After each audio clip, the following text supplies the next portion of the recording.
You are listening to the Buried Treasures podcast. If you haven't subscribed, please subscribe down below. Like, comment, and share your favorite episode with your friends and family members. And please help us establish and build a masjid in Lombard, Illinois. You can go to supportmu.org to make a contribution. Jazakumullahu khairan.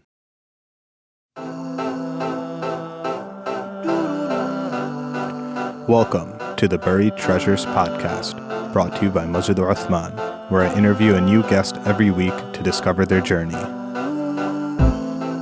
I'm Hamza Warsi.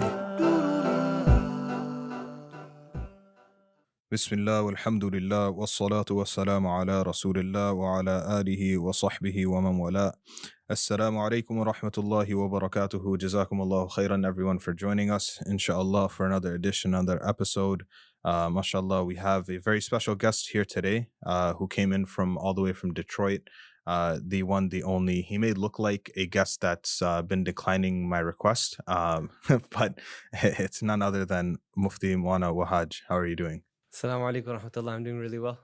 I'm really happy to be here, excited. Mashallah, mashallah. So, I just want to kind of dive straight in, okay? So tell me as much as you can, or a little bit about yourself.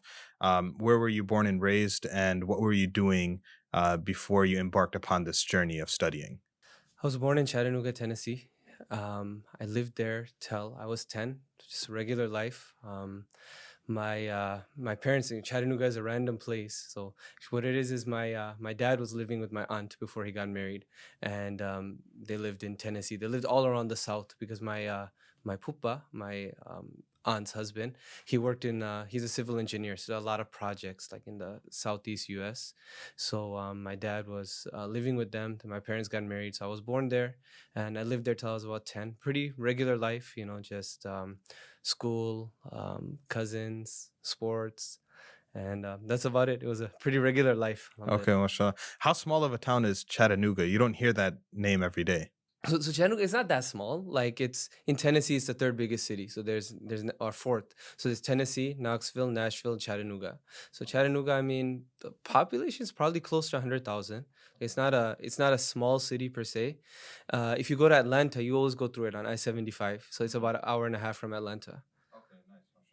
And then in terms of like masajid and, religious upbringing over there, is there a lot of activity that's happening in Chattanooga? I think now there is, but when we were there, it was very little. There's only one masjid that I remember when I was, very little. And then later on, like when I got to about 8 or 9 years old, they opened another masjid as well. So it was a small community, a tight-knit community. But for us, I mean, it was mostly about family. That was our main thing because my aunt lived there, and my cousins were there, so we'd see them like probably 4 or 5 times a week. And then I had other cousins in Nashville, which is about 1.5 hours away from Chattanooga. So like almost every weekend, we either see my cousins or they'd come over there. So our upbringing was very close with my dad's side of the family. And at the same time, my mom's entire family, like the guest you're referring to that, or inshallah future guest, they all lived in Chicago, right? So even my mom was born in India, but she grew up in Chicago. So every summer we'd come to Chicago. So, my childhood, it was all about family.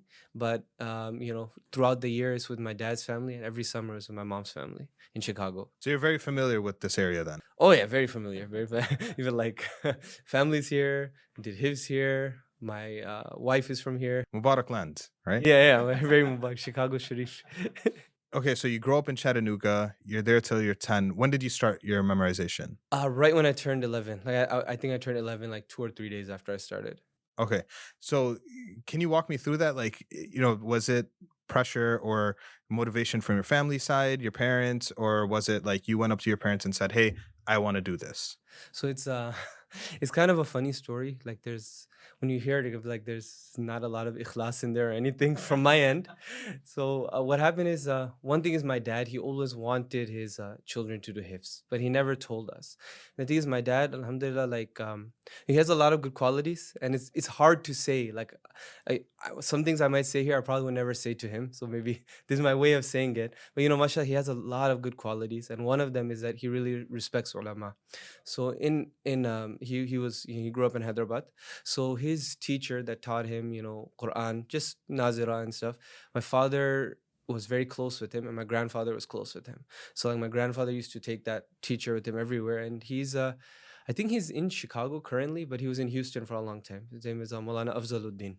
So anyway, so my dad, always maintained a relationship with him, and he even came a few times to Chattanooga to lead Tarawih as well. Maybe once, maybe twice, I don't know. But I remember seeing him in my childhood, a couple of times, and so that's the only person that I knew that was a hafiz, right? And just call him Moli Sahab. And so my dad, always had a lot of respect for him, and that's about it. My grandmother was also, very put a lot of emphasis on reading Quran at least. Like they made me finish reading by the time I was like 4, and just doing nazir of the Quran, no tajweed or anything. But so alhamdulillah, I mean, that was kind of like a part of our life, but not really. And because in Chattanooga there's not really ulama, there weren't any hufaz, nothing, right? So we're not really exposed to that. Now what happened is every summer, as I mentioned, we would come to Chicago, and always have a great time with cousins and everything. And I loved it here, right? Every summer that would be like the highlight of my year. We'd stay here for like 2-3 months. So one summer, I don't know, do you know Murtaza Qadri? Amjad Qadri, Murtaza Qadri. So Amjad was getting married, right? This was in 2000. And so we had like all those family dawats. So I was staying with Mwana Yusuf, my cousin, was staying with his parents. They live in Naperville. So every day we'd pretty much go to Chicago or go to Skokie and that area and prepare for Amjad's wedding. So I noticed like, a few of our relatives weren't there. For example, Murtaza, Amjad's brother, wasn't there. Saad Qadri, Sheikh Saad, old guest, right? He wasn't there as well. And so I just, I asked Yusuf, like, I was like, where are they? So he's like, oh, they're in Hafiz school. So I had no idea. Like, I was like, what is Hafiz school? I had no concept of that, So the idea, it seemed like pretty cool to me, right? The second thing is because of these dawats, what my mom and aunt did is they put us in summer school. I think it's in the old Naperville Masjid. I think they're actually still in that building. I don't know which one it is. Not the newer one, the older one. On maybe Ogden is what it is. Yeah, there is. Yes, it's like a house, right? Oh, that's Olsen. Olsen. So that's where it was. So they put us in summer school over there. And that summer we had to memorize Surah Abasa. So it took me the whole summer to memorize it, right? Right at the very end, I finished it. But I thought it was such a big accomplishment. I was like, I'm good at this. Yeah. So I memorized Surah Abasa. Then I heard about this Hafiz school thing. And then along with that, I'm like, man, I had such a good time this summer. Maybe I could go to this school. I could just be here. Okay. So, then I thought, should I tell my parents or not? I didn't say anything. Finally, when we got back to Tennessee, I told my mom one day, I think it was, I really want to do Hafiz school. Like, I call him Saad Mamu because he's not really my cousin. He's my mom's cousin. Right. So I was like, like Saad Mamu and Murtaza Mamu, I want to do Hafiz school like that. So she told my dad, and my dad was pretty happy because he always wanted that. He never put it on us. So we came back to Chicago and we visited IIE because that's where all of these guys were. I spoke with Mal Salim and everything. And so that was one option. Another option was Atlanta, right? There's Masjid al-Faruq. They had a madrasa there. It's like in my mind, like already, like I wanted to go to Chicago. Plus, I was, I had family there. So, I had people I knew. So I thought it would be nice, And I'm like, I can see my cousins and everything. So I told my parents, I really like it in Chicago. So I'm like, okay, alhamdulillah. So they decided to enroll me. Now, at that time, my parents, they made a really big sacrifice. And at that time, I didn't understand why they're doing it at all. Like, it made no sense to me as a, 10, 11-year-old. So my mom said is, they talked about that, okay, you could do HIFs, you go to IIE, but we're all going to come up, except for my dad. My dad is going to stay and work in Tennessee. And my mom and siblings, so I'm the oldest, right? So I have my sister and 2 brothers. We're all going to come and we're going to stay with my aunt and uncle. So my khala, Mwana Yusuf's mom, and then Mwana Yusuf's dad, rahimahullah. I mean, they opened their home. So that was, a huge sacrifice on their end. And it's a sacrifice from my mom's side as well to come, my siblings, everything. So we all came up and they would stay with them. And the plan was I was going to stay in IIE during the week. Now, subhanAllah, it's Allah subhanahu wa ta'ala's qudra. Like, I didn't understand it, but immediately after I started, it made sense because that's when IIE was shifting from the old building to the new building. And so we were in trailers. We were there for 2 days, and then the building got shut down, right? Like condemned. for about 2 or 3 weeks.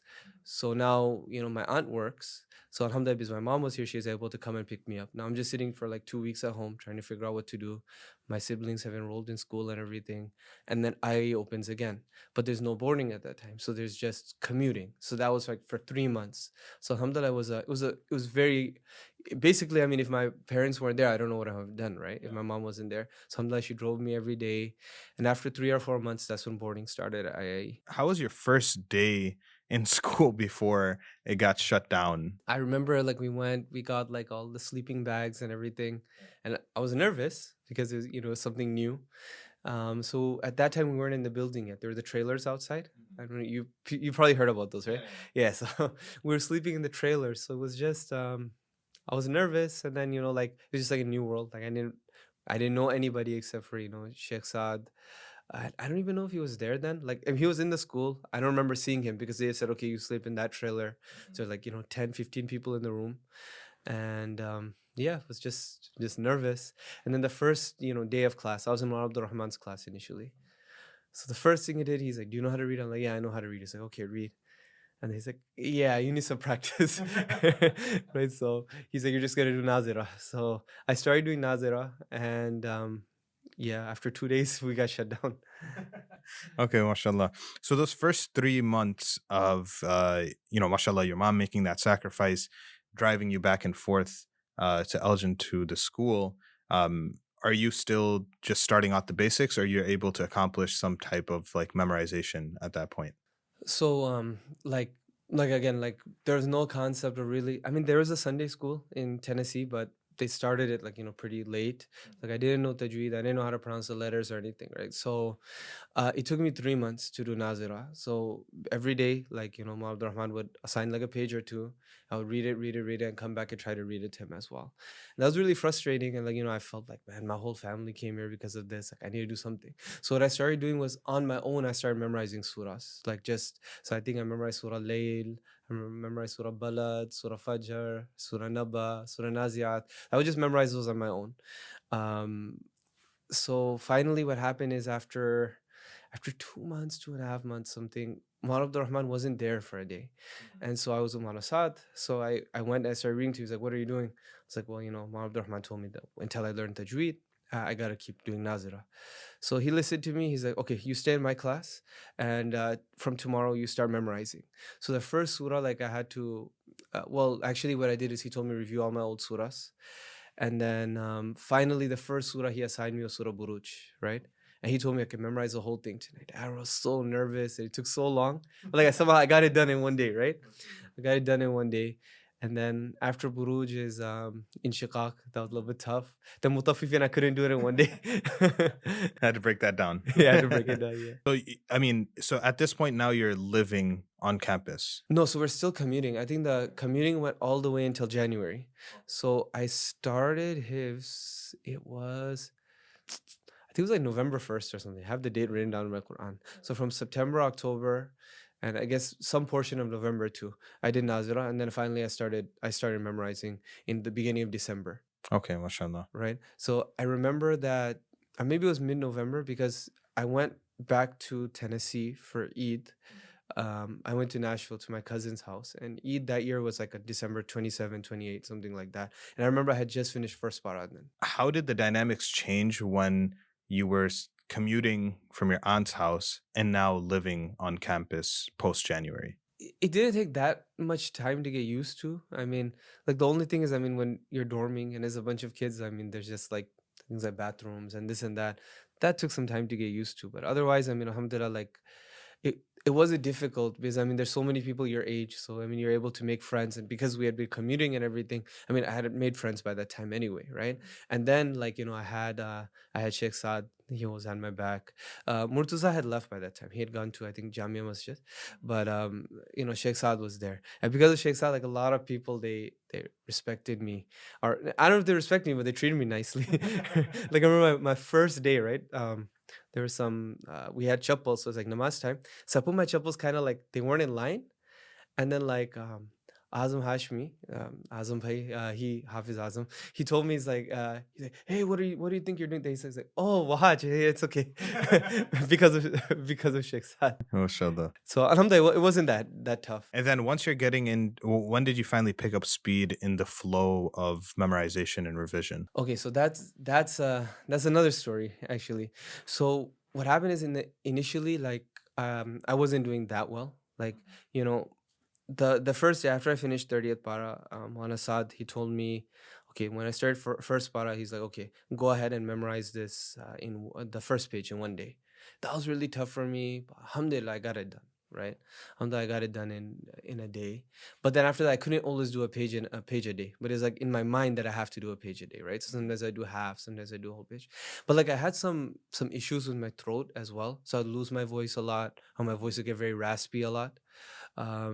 So you know, like that was kind of difficult, and sometimes I'll lose my voice as well, right? And I mean, we went and saw a doctor for it. I mean, there's like nothing you could really do about it, but alhamdulillah, like, I grew out of it over time. But I mean, that was challenging, and you know, some people just make fun of me or whatever for my voice, but because of that, you know, like it was tough. And then I wasn't memorizing as fast as I thought I should, because in my mind it's like one page a day, one page a day.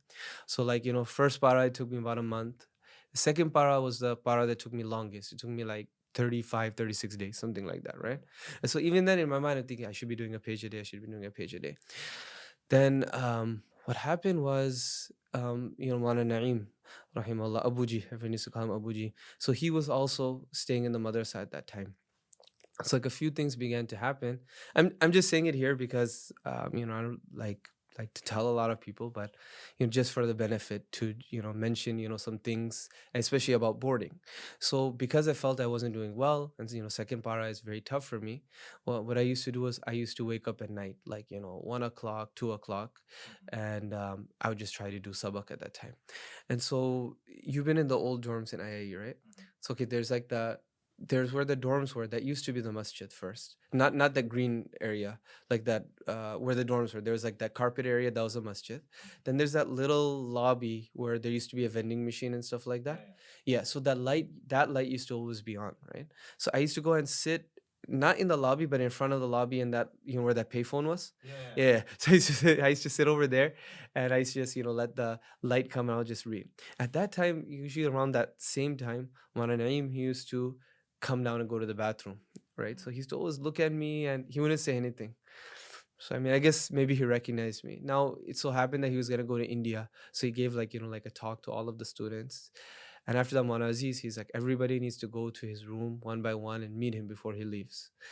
So we all, you know, go one by one in the room, and like I went in there. I'm like 11, I'm like, but so I didn't know what to say. Like he's just packing. He's not looking up or anything, nor should he.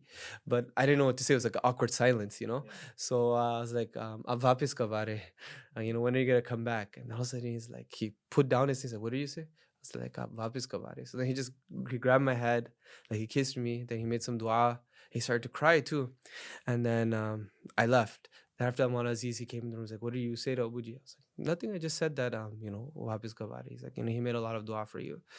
So alhamdulillah, after that, my hifz it picked up. Alhamdulillah. Now there's always ups and downs. There's sabak getting stopped and all of that.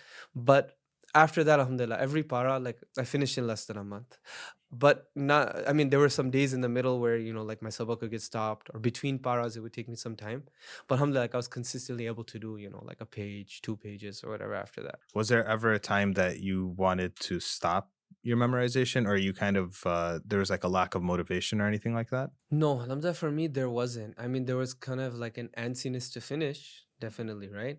But I don't know, like for whatever reason, like alhamdulillah, like I was like, I have to do this. Like I want to do it faster. I would get frustrated if I wasn't, you know, doing well. But I never thought of quitting, alhamdulillah. MashaAllah. And can you share with us a little bit about your teacher, Mona Saad? Mona Saad is he, mashallah, you know, he's one of the nicest you know, people I know. He's very, very, very kind to me. And you know, he really, because of I told you I was having like issues with my throat, he really sympathized with me a lot. So you know, he would bring me cough drops sometimes, you know.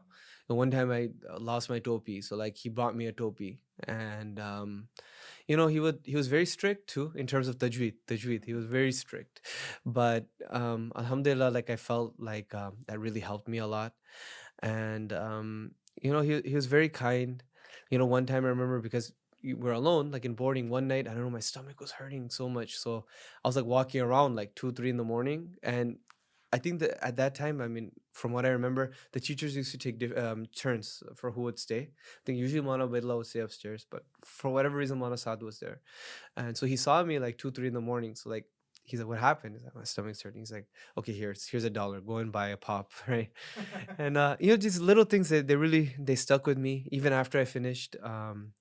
He was really, really kind to me. And a few times he even called me. Even I mean, I would try to call, and at that time, like, nobody really had cell phones, but like, I would try to call, fairly regularly, at least in Ramadan. Any big moment in my life, I would call. And alhamdulillah, he would call, and he would, anytime I would come, he'd tell the students about me. He used to have like problems with his throat and this and that, but he worked through it. The one thing that I do remember, like, I don't know why I randomly remembered this. One time after Maghrib, a student used to have to recite every day. Yeah, so I think it would be like you'd have to read one ruku, right? So for me, because of that throat thing, I hated reciting, right? I hated reciting in public. And so in 14th para, there's this short ruku. It's 3 ayahs. Ilahukum ilahu wahid. So I was like, "Okay, I'm gonna just read that, so then I don't have to do a lot." So the 3 ayahs, I finished, and then right after Muhammad Salim's like, "Keep going." I'm like, "Well, I'm done with my ruku. I didn't prepare anymore." Right? So after Muhammad Saad, like, he took me to the side because he was there for Maghrib, and then he's just like, "You read so bad. Everybody's like, disappointed in you. Mahasab was disgusted and this and that." So I felt bad about it. So then a few weeks later, it was my turn again.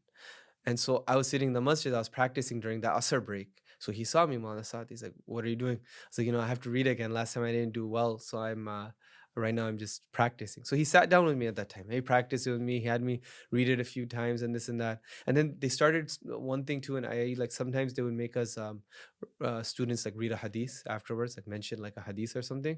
So I remember when it was my turn, like, he was like very, like, he took me to the side. He's like, "Okay, you need to say it like this." I don't remember the hadith, but I remember it's from, no, I remember the hadith too. It was Inna Allah Jamilun Yuhibbul Jamal. So rather than read it off the paper, he's like, "Okay, you need to memorize it." It's from Sa'id Khudri radiallahu anh. He's like, "I want you to say it like this and memorize it, and you could say a few things about it as well." So Masha is like really kind, and he always wanted his students to look good in front of others, and to, at least when we present ourselves to the public, he wanted us to be polished. So even when you made a mistake or you didn't do too well, there was always some type of positive reinforcement. Sometimes, like, eventually, eventually there would be, or there'd be those moments where you might not see it on a day-to-day basis, right? But there would be those moments when he would do something like, they really care. He really cares. Beautiful words about Monasad, mashallah. And then as you're going through your memorization, are you at this point, say, going over like the halfway mark, are you just flowing at that point, in the sense where you've gotten the routine down on how to memorize and how to retain? So retention was that's always tough, right? Amukhta is tough for everybody, or manzil, amukhta, whatever you want to call it. So that's tough.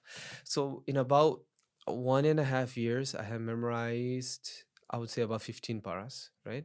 About 15 paras. And at that time, I broke my foot. We were playing football outside. I broke my foot, right? So I just have to sit around. And alhamdulillah, like, at that time, alhamdulillah, I was able to pick up. So like the last 5 months or so, alhamdulillah, like, I did the rest. I did 15 paras in that time. Oh, wow. So after like the halfway mark, and after I broke my foot, that's when they picked up. Nice, mashallah. Can you walk us through a little bit how, man, 5 months, 15 juz? Alhamdulillah. Mashallah, mashallah. So you're cranking it out because you can't play sport. Yeah. I'm not gonna say it's all pakka, but I got it done. Mashallah. How was it leading up to your final lesson? Okay, so this my final lesson, what happened was, what the system used to be was that, different students would say takbir after you recite your last thing. So I was like so excited. And at this time, my daddy, she had cancer as well. Okay. So, I really wanted to finish and, show her that and stuff, because, her cancer it was terminal cancer, right? So, it was around October, early October. And so, okay, I'm at Surah Mursalat because 29th was my last para, right? And so, I memorized it. And all I have left is that last ruku. Innal muttaqina fi dhilali wa uyun. So Qari Usman Sharif, he was my classmate, right? So I told him, okay, like I recited it to him. I'm like, I'm all ready and everything to do it. I told him, okay, you do takbir and somebody else do it and everything. So I went up to read my last sabak. So Manasad is like, oh, so you're about to finish? I was like, yeah. And then he's like, I know what's about to come. yeah, because it happened to a lot of people, right?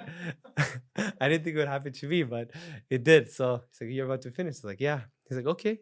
He's like, read Qul Ya Ayyuhal Kafirun and read all the Qul surahs and then read this. So I was like, okay.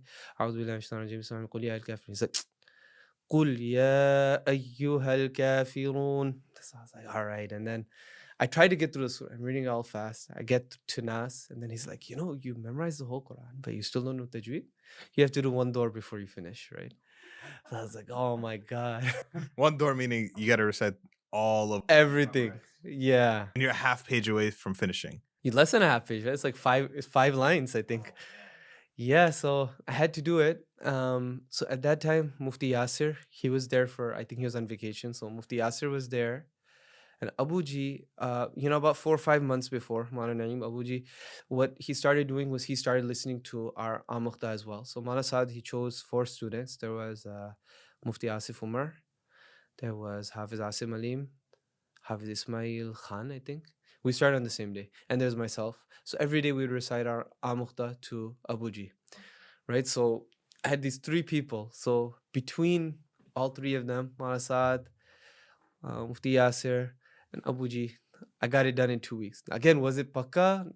I mean, I was 12 years old, so I mean, I got it done. At least it was satisfactory. So Mana Saad's like, okay, you could read the last sabak. So it was November 1st. I still remember the day. November 1st. It was like on a Jummah. I was the first student, I think, at that time. Usually everybody used to recite it in class. But there's going to be like a dawat on Friday, and Maulana Saab would come and give a talk and everything. So just recite your last sabak then. So I recited it over there in the Muttaqina. And see, even then I was nervous because I was nervous about messing up. And I was nervous because like that public recitation, I'm always worried about that. I'm like, if I do bad, Maulana Saab is going to say something to me. But alhamdulillah, I read it, and then like he came, Maulana Saad was at the dawat too, and he just told me like, you read very good. I'm proud of you. MashaAllah. Alhamdulillah. How was that feeling, going back, or was your family there as well? Yeah, everybody came because like the khatam was with like the dawat. Like what would happen, a student would finish, and then like on the Friday or 2 Fridays after, they would have dinner and everything for their entire family and for the whole madrasa, right? So like my aunts, uncles, a lot of people came for that. MashaAllah, that's beautiful. Classic Monasad. You're bringing back all these memories, and I haven't thought of these things for years. Yeah, mashallah. So then you do one whole revision before you finish, and then you recite your last sabak or your last lesson. Then were you still there revising afterwards as well? So shortly thereafter, like Ramadan started, maybe like a few days after. 'Cause I think I finished at the very end of Shaban, right? So Ramadan started. I was there in Ramadan. I did itikaf in Ramadan too. I was there through December. Then the semester started in January. To be honest, like at that point, like now looking back, like I regret it, but you just miss it. I was like, man, I'm just done. Like I just wanna, so I just wanted to go back to school. So I did half year 8th grade in Naperville, and then after that, my family, we moved back, right? So I left IAE in December, and then I did like a half year of school, and after that we went back to we didn't go back to Tennessee. Actually, from there we moved to Atlanta because my parents, like, it's a bigger Muslim community and everything. It's still not far enough. Like my dad's job kind of shifted a little bit too, in the sense that it was more remote, but if he ever had to go to the office, he could go. It's just an hour and a half away. Yeah, so then we moved to Atlanta. So we never went back. I never moved back to Tennessee after finishing HIPS. We moved to Atlanta. Yeah, so at this time I was about 13. So when was the first time you led Taraweeh? I led Taraweeh. It was that the year when I finished, there was one day where like they had students lead. So then okay, I went and I led that day too. I did 4 paras or something, 4 rakats. And then another day, so I came back, I stayed itikaf. We had break, but I was like, okay, I stayed in itikaf. Not for the whole 10 days, just for like a few days. And this was after the Ayai Khatam had happened. So Mana Tahir was there. But Mana Tahir is like, I'm not gonna lead, you lead today. So it was just me, and it was Maulana Asfar and Maulana Asif Uddin, their father, rahimahullah. He was there with us, and there's one other brother, I forget his name, and it was just them two and me. So I led Taraweeh, and I did last half of 16. Surah Taha is what I did in those 20 rakats. So yeah, that I led it, and then like I turned around, it would like two, after like there's a 4 rakats left or 2 rakats left. I look, and Mana Sahib is there, right? Masalim.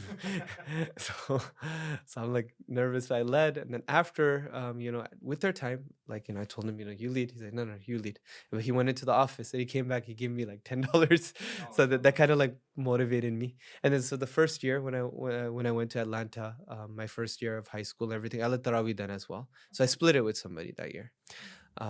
So it was 2003. So that was the first time like I did like the whole thing, like meaning me and somebody else, but it wasn't just like like one day here and there.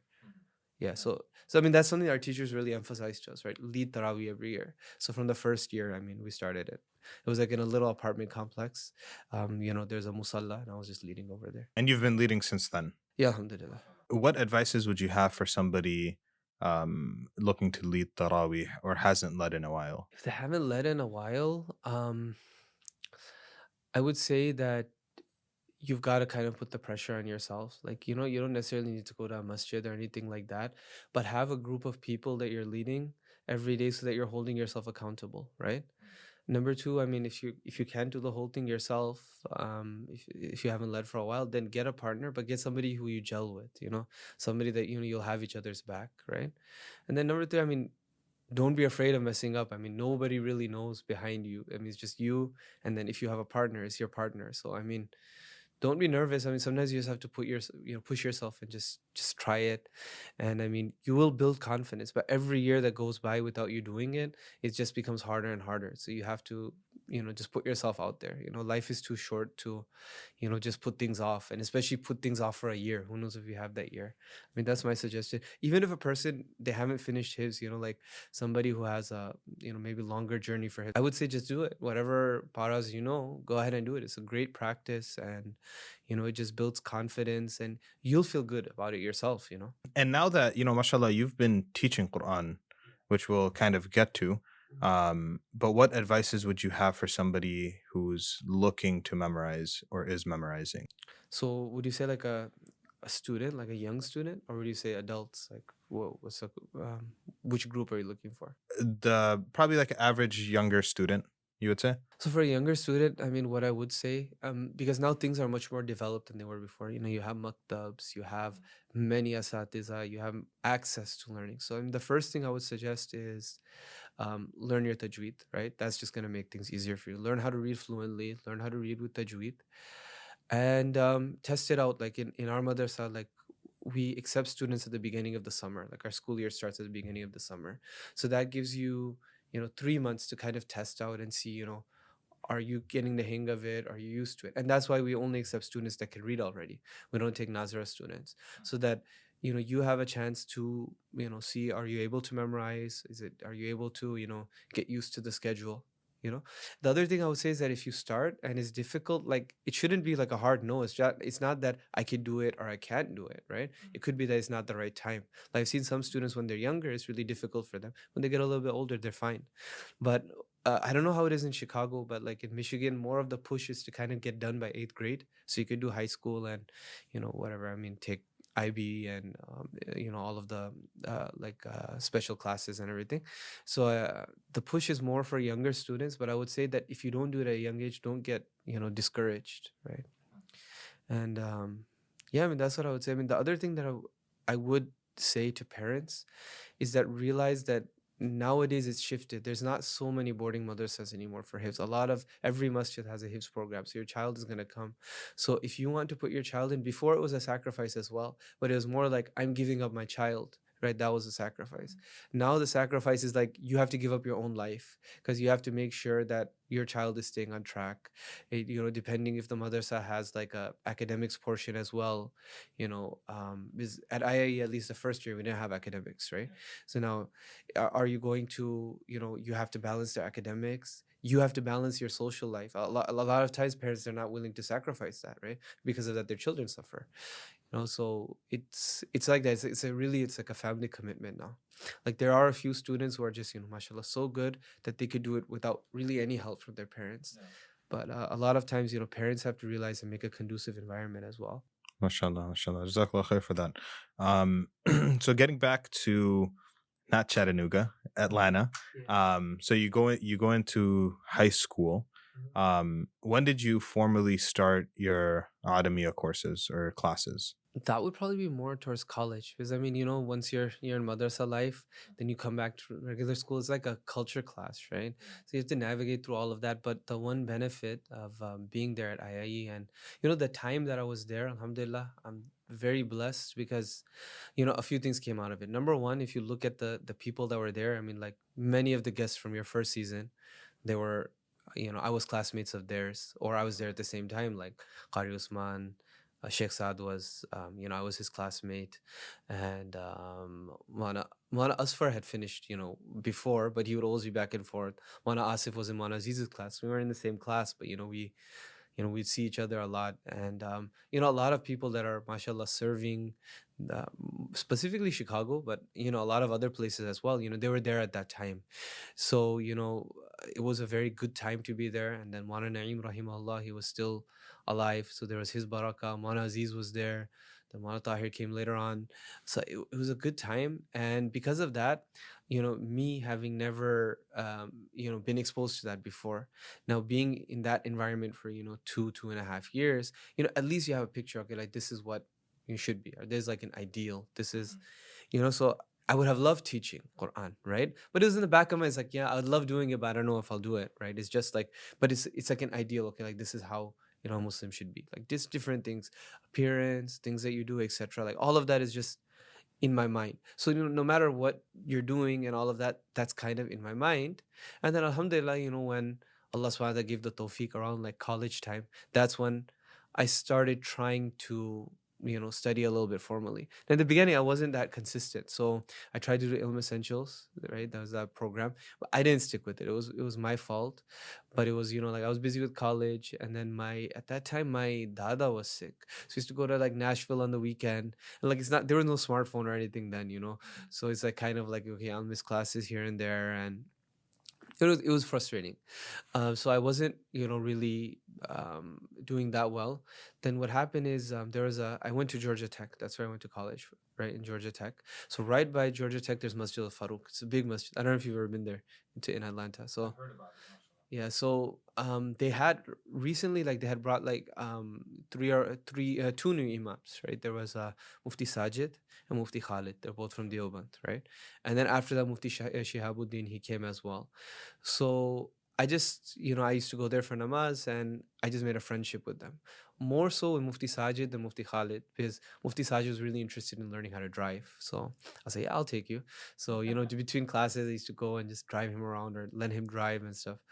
But then I got to know Mufti Khalid as well. So then there was, do you know Sheikh Zaib Talat? He's Mawlana Umar Husseini's brother-in-law. So he's from Atlanta, and I think he's an engineer or something. But anyway, he would study with Mufti Khalid. Like before he'd go to work every day, he would come and he would do some kitabs with Mufti Khalid. So I asked Mufti Khalid about it as well, and so there are a few people that Mufti Khalid, he got together, and we started doing some kitabs, right? Now this was either right in my last year of college, or maybe it was after I graduated. So every day, I would start, we'd do Arabic and stuff like that. Now, because of Ilm Essentials, I kind of knew like the surf tables and stuff, but nothing really consistent, right? But so like I started with Mufti Khalid and Mufti Shihabuddin, probably like maybe 2009, 2010. And that's kind of when I started, yeah. Nice, mashallah. For listeners and myself who are not aware of Mufti Khalid, Mufti Sajid, and Mufti Shihabuddin, can you give us a little bit of background about them? Mufti Sajid is still there. Mufti Sajid is Imam in Masjid Al Farouk. Mufti Khalid, he had to go back to India due to some visa issues, I think in 2013 or 14. So all three of them, they studied in Deoband. I think they graduated probably maybe mid 90s or early 2000s. Um, and they're mashallah, they're all like very talented, and they all went to another school or another institute that was made by a graduate of Deoband called Markazul Ma'arif. And the goal of this was to teach ulama English, right? So their English was really good, right? Like they would give speeches in English, they would, they would write in English and everything. And mashallah, just very talented individuals. Mufti Khalid especially, like really dynamic and just very, very smart. Mufti Shihab, he also had some, issues, like visa issues. So he went back. He lives in Assam, like near Bangladesh on that side. Mufti Khalid, he's in New Delhi right now. And Mufti Sajid is still in Atlanta. Okay, mashallah. So one question I wanted to ask you before that also is, why did you want to study? So yeah, it kind of, like I said, like when I finished, so being in that environment for 2-3 years, like I didn't want to do alim course, and around that time, that's when they started alim course at IIE. So Mufti Sajid Ali was in that class, Mufti Abrar Mirza was there, the Sheikh Basharat, right? So that's my brother-in-law now, but yeah, he was there. Mufti Asif, yeah. So Mufti Asif, we did his together, and then after that, like we were in the same class. He finished like way before me though, and then after that, yeah. So they were an alim course, so I saw that, like I really wanted to do that. So I told my dad then, and he's like, "No, you got to do school, right?" So I had that in my mind too, like okay, that's something I wanted to do. But then as time passes, these things, they just seem like unlikely. You're like, okay, it's just like kind of like a dream. But then that Ilm Essentials thing, it opened. I was like, okay, might as well just try it. That didn't work out for me personally, but I was like, okay, like then I seen Mufti Sajid and Mufti Khalid teaching, or Mufti Khalid teaching. So I mean, they kind of like, because I already had that thought in my mind from way back from his time, and I saw an opportunity present itself. That's why I was like, okay, let me just go ahead and take it. And like I really did want to do alim course, but then like you're in two worlds, right? Because I mean, our family background is we're just like regular desi people, right? Like I mean, okay, I was the first person from my dad's side to do hifz. Like after me, alhamdulillah, my brothers, they did hifz. Mana Yusuf did hifz. Like right after me, he went to IIE, he did hifz. And then we had like a lot of younger cousins and stuff. But I mean, that was such a big break from the norm, right? So to do alim course, that's an even bigger break. Okay, well, you went to college, why are you even going to do that? You have to go and guess, how are you going to support yourself? You have to go to you have to, just work, right? So I mean, it was in my mind, and alhamdulillah, like opportunities kept presenting themselves. Like what I really wanted to do was I was thinking, after I seen Mufti Khalid teaching, I was like, maybe if I work for a year, be able to save money that can go overseas and do alim course. But as I guess we'll discuss, that never worked out. So you're starting up kind of your formative years with local teachers, Mufti Sajid and Mufti Khalid, and somewhat Mufti Shihabuddin as well. So Mufti Sajid, I didn't study anything with him, but we were just friends, right? Mufti Shihabuddin and Mufti Khalid were the two main people. Yeah. Okay. So as you're going along, you're still in college at this time, correct? Or when you started? So it was when I started, I think I was finishing up college. I was near that. So I became like friends with them around maybe junior year. And then around senior year, I don't remember exactly like the dates. It kind of like it's all jumbled up. Either I was finishing up or I was done, right? I graduated in 2010 December, right? That's the worst time to graduate because right after the no jobs, right? So yeah, I was just looking for jobs. So then every day I used to go to the masjid and just do class with them. So that for like a good solid 6-7 months, well, I was doing class with them. Yeah, and that was like with no other responsibilities other than just applying for jobs. And you finished your degree in? Management. Why did you choose management? It was easy? Yeah, that's what it was. I got something. Because some people like they really had a focus of what they wanted to do, right? Now, I mean, like after finishing hifz, like teaching hifz is great, right? That's a great thing to teach hifz. I want to do that, right? But how practical is it? I don't know, right? And then that I'm like, I want to have a business, but I'm not really business minded. Like you just have like these ideas. There's no focus. But alhamdulillah, in high school I got good grades, so I got into this college. Then my uncle, he told me, he's like, you do industrial engineering. I was like, that was not my thing. Like I just couldn't do it, right? So then I switched my major around, and alhamdulillah, I just ended up in management. Just something to do. So management with a focus in accounting. MashaAllah. MashaAllah. Okay, so then 6-7 months down the line, you're still studying locally. When did you end up going to Dallas? Yeah, so I mean, so some of these things, like when you hear them, looking back, like there's ikhlas in it, but there's not ikhlas in it. It's like, so it's all this stuff, all these memories are coming back, right? So what happened was, now I'm applying for jobs. It's very frustrating, you know. You're sitting at home, you're not doing anything, and then you feel like you're like a burden on everyone because you're not working. You finish school, and I led Tarawih somewhere the year before, so they told me, okay, do maktab. So I'll make a little and do maktab in this masjid. It was like in a country town in Georgia, right, called Cartersville. So like, okay, just teach maktab. So I'll make a little bit of money like that, but nothing substantial. And I just felt like I was like a burden. So I'm like, okay, no jobs are working out. So finally I was like, okay, like what else can I do? So literally one day on Google, I just typed in, okay, he was teaching jobs. So something came up. There's this place in Dallas called Good Tree Academy. I was like, all right. I just made a resume, and I just submitted it. So the principal, Sister Uzma Khan, she called me back. We talked for a little while on the phone, and she's like, yeah, do you wanna come to Dallas for an interview? I was like, all right, let me go. So I just told my parents, and yeah, we ain't doing anything else. We can go. So I went for the interview over there. Yeah. And so now on one side, it's just like, yeah, what are you going to do? But on the other side, I mean, there was some ikhlas to it, in the sense that I'm like, I was like, it's a noble thing to do. It's something that, I thought from the times, like, when I was doing hifz, it's a great thing to do, to teach Quran. There's reward in it, and, all of that. So now when I went there for this interview, I'm thinking that, okay, this might be my way to get into this field, right? Because otherwise I was thinking, okay, if I find a job, I'll work a year, I'll save up, then I'll go overseas and do alim course, right? That I didn't get any job. So now I go to Goodtree, and man, when they're like, how much are you expecting to make? I told them, and I was like, man, what they're offering was very low, right? Like the other day, like I was cleaning out some papers, I found my first pay stub. I was like, wow. Wow, right? But it's better than nothing, right? It's better than nothing. So I was like, okay, at least I could teach Quran, right? You were teaching Quran at Good Tree Academy? Yes, that was my job, to be the head of the Quran department over there. Okay, mashallah. And you also led Taraweeh in Dallas as well. Yeah, there's another masjid over there, called Masjid Yasin. And so the way that I kind of ended up in Dallas and decided to accept the job, right? So now remember, I'm at home, I'm just trying to figure out what to do, right? And I want to do alim course, but I just want to get a job. I want to do something. And, I'm like, okay, hifz is a dini thing to do. It's a good thing to do.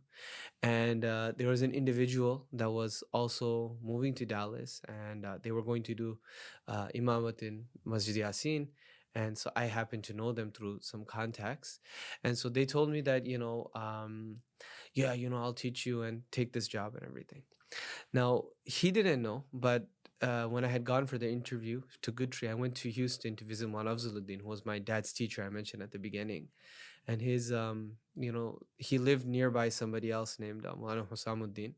So Maulana Husam, he's like, I led Tarawih in Dallas last year. I'm going to have you lead Tarawih there this year. I don't want to go back to Dallas, and just stay in Houston. So he called Masjid Yasin. I already talked to them beforehand, and they had me, appointed to lead Tarawih and everything. And now this individual, like, he told me that he's like, yeah, I got you a spot for Tarawih. Okay, whatever. Now, alhamdulillah, like everything, was smooth. So I took this job. I'm thinking, okay, I'm gonna teach Quran, and I'm gonna start studying alim course. Build off of what I did with Mufti Khalid, and and let's just see how things go. Now, the Tarawih that year, alhamdulillah, went like exceptionally well. It just went well. So because right when I arrived, Ramadan started, like I was kind of established there, right? So like mashallah, like I have my thing going at Good Tree, I have my thing going at Yasin. Everything is smooth, and now this person arrives, and there was not everything was as it appeared to be. I could just leave it at that, right? And now within 3 months of of him coming, he was let go from the place, or he had to leave, or they mutually agreed to part ways, or whatever you want to say. Right now, I'm stuck because, when he knowing that I was arriving there, he told me, yeah, we'll just be roommates and all of that. And so I'm stuck with a rent for two people and a big apartment. I'm like panicking. I don't want to call my parents and be like, you can't, like I need help, because like when I went there, now I'm thinking, okay, I'm just gonna do this now. Let's just ride this out.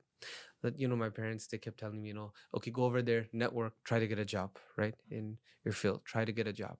So now I'm doing my thing. Alhamdulillah, like I started out doing pretty well, because I have a lot of things going for me there.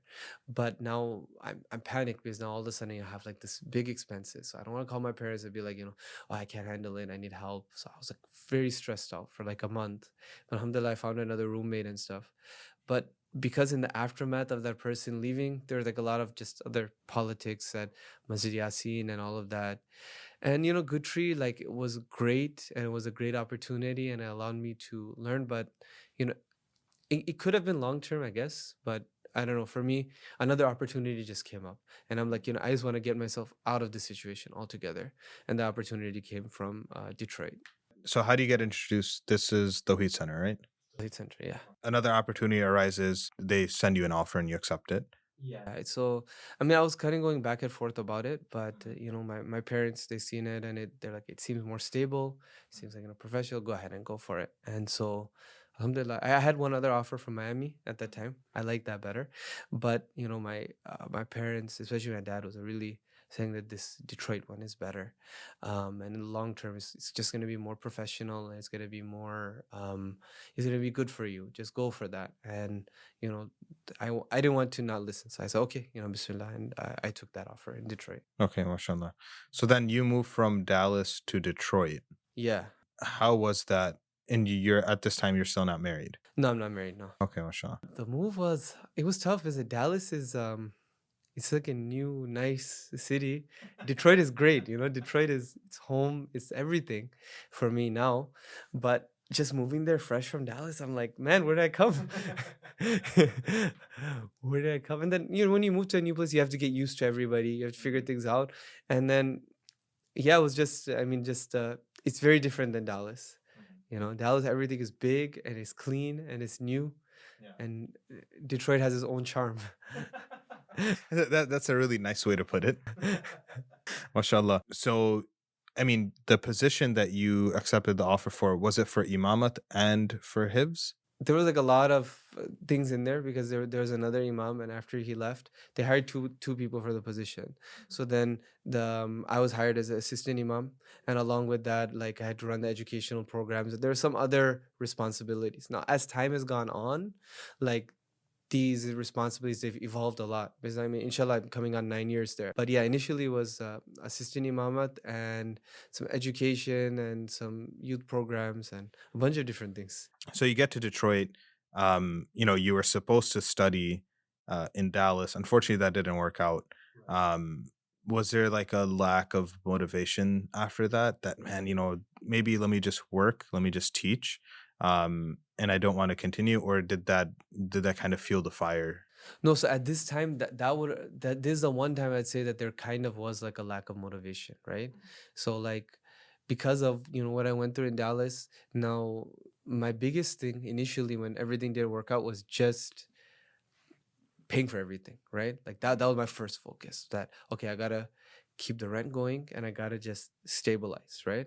Now I come to Detroit, so like, yeah, in my mind it's like, yeah, I'll continue doing alim course, but if I'm doing well, I'm just gonna do well, right? But just kind of like a little bit in my mind, I mean, I did want to do alim course, and then I heard from some people, Mufti Ahmad Rambani Sahab, he's there.